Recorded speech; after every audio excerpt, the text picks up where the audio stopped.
boiling some eggs. These are farm eggs, actually. They're not the bleached white. They actually came out that way.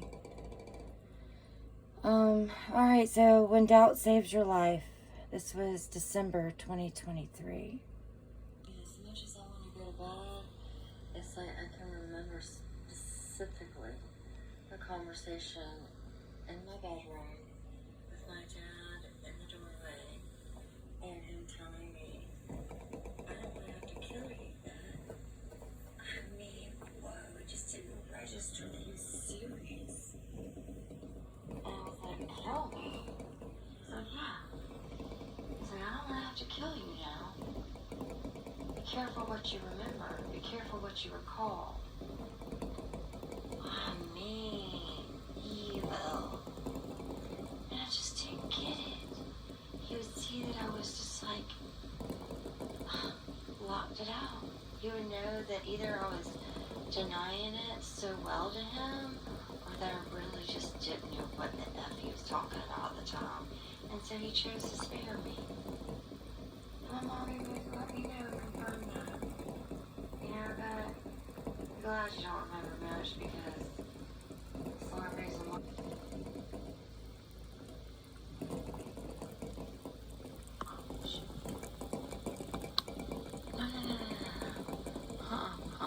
Yeah, I mean, it's that sick. You'd be like, I'm serious, bet. And then I go, okay, you're serious.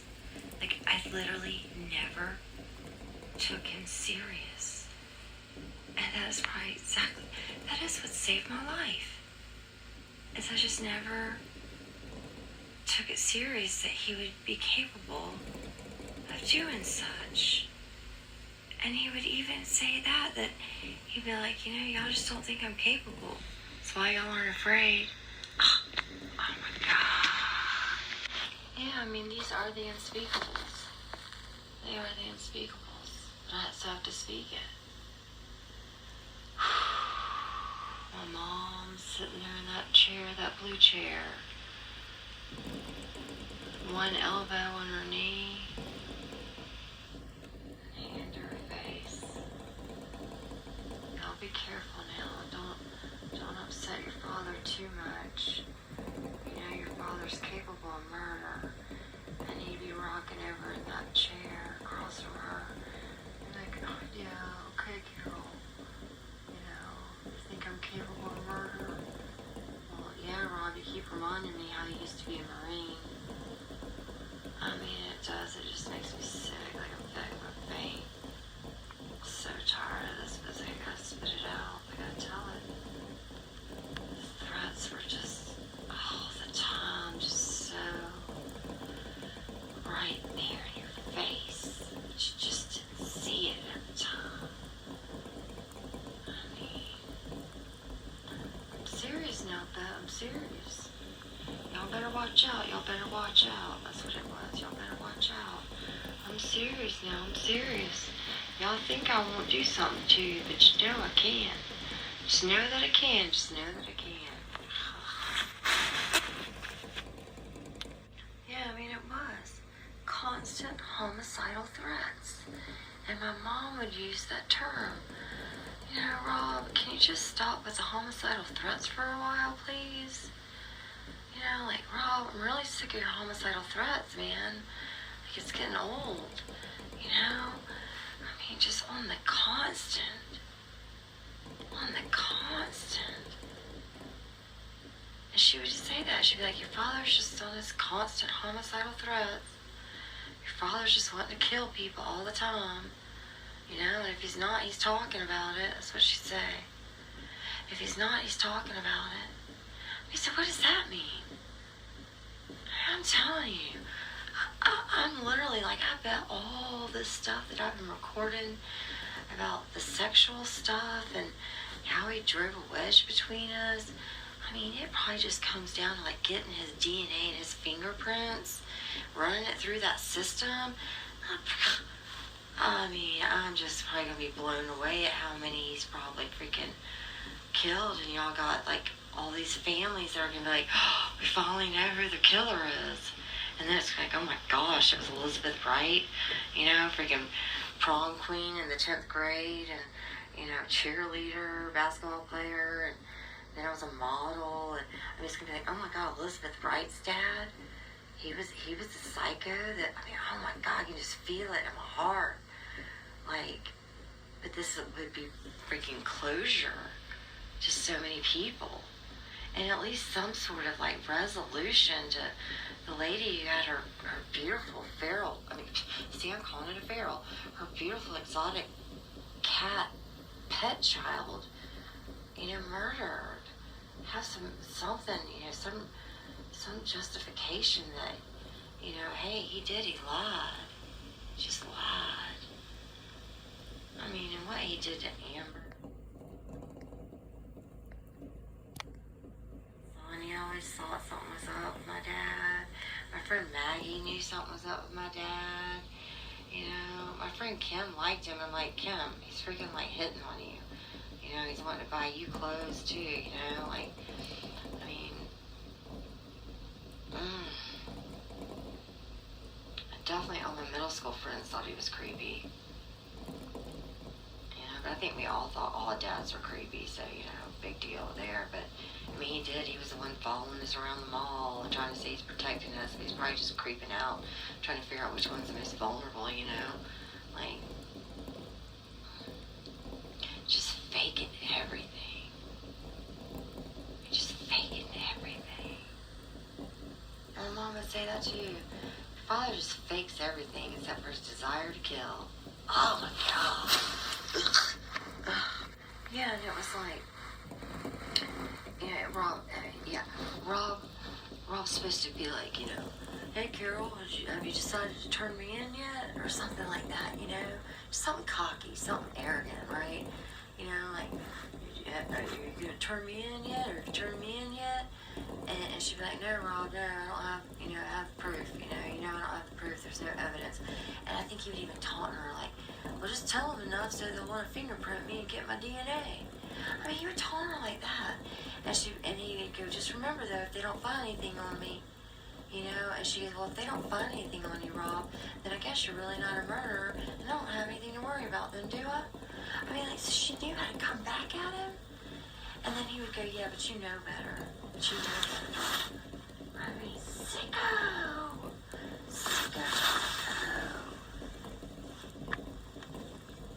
So, yeah, it's like you're coming to me and having this conversation saying, you know, well, your father says he witnessed it one time. Like, I asked him, you know, how could you want to hurt something so sweet and cute, you know?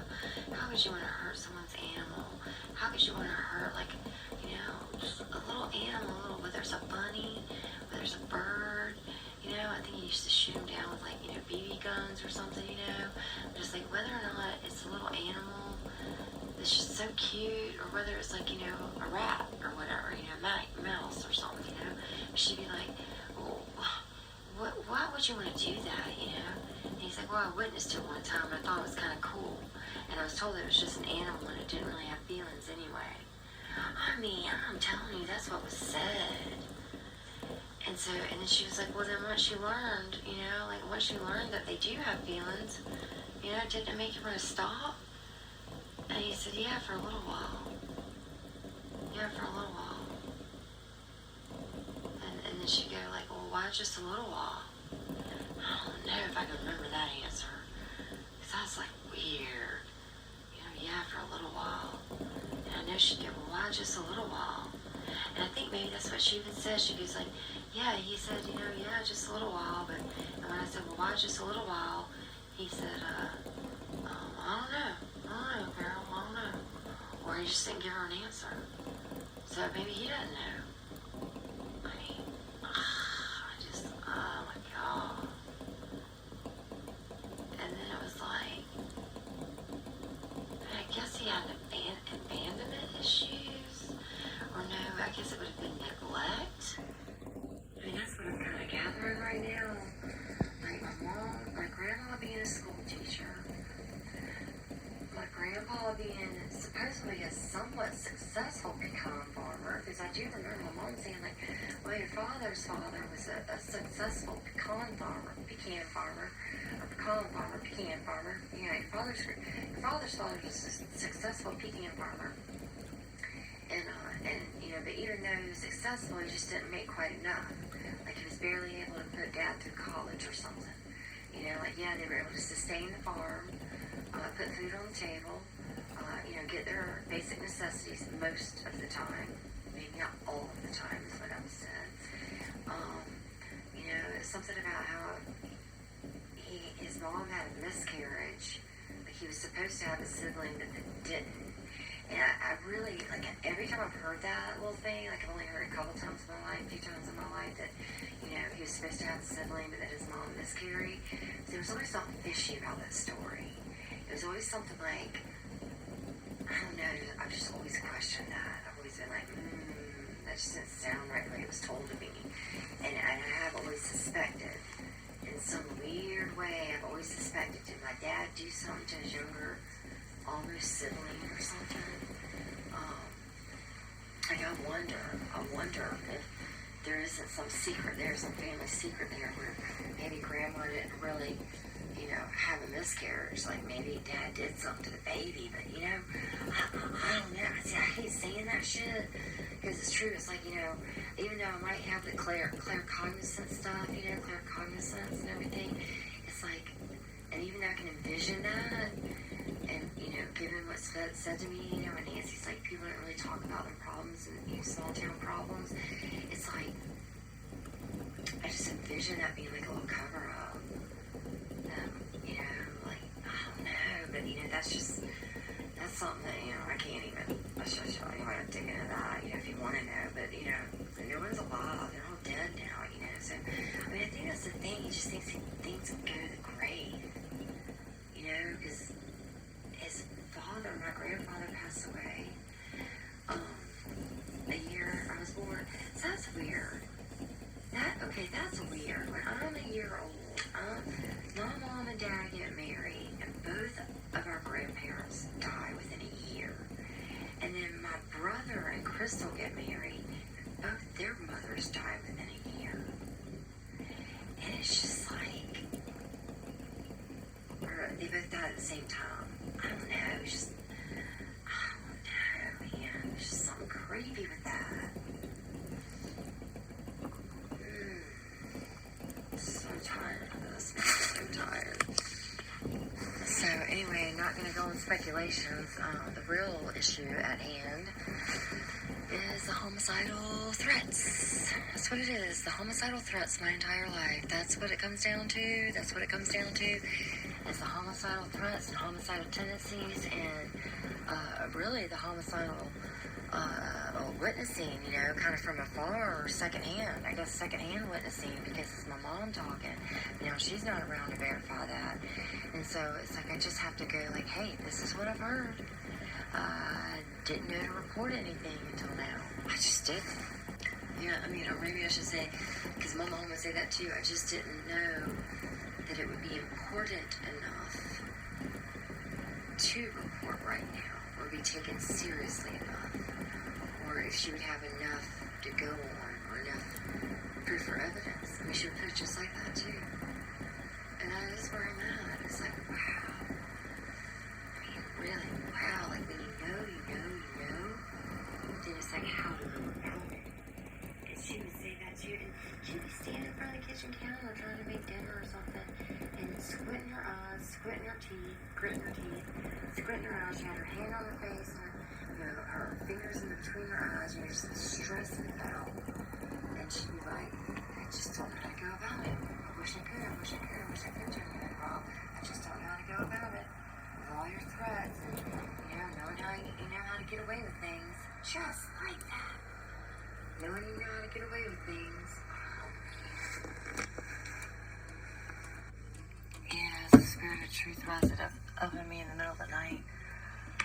Do you remember my mom sitting there? This is when she would have good confidence sometimes, you know. But she had a lot of confidence that she knew how to have it in the right way. And she would sit there, sometimes sideways on the chair. This is how well I remember. Sideways on the chair. She'd have one knee up, like her right knee would be up and her left leg would be straight out from the chair. And she would sit there, and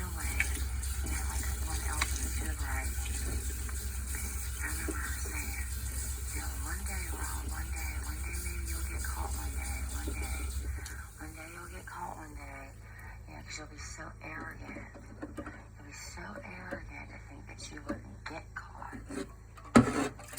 And she's, whether it's in this, like in this time, like this day, or whether it's before,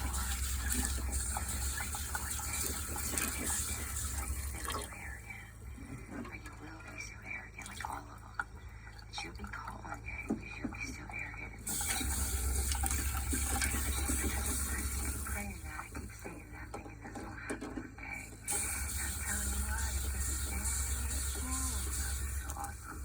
Just because of how much he tortured my mama. Just how much he tortured her. Forget about me.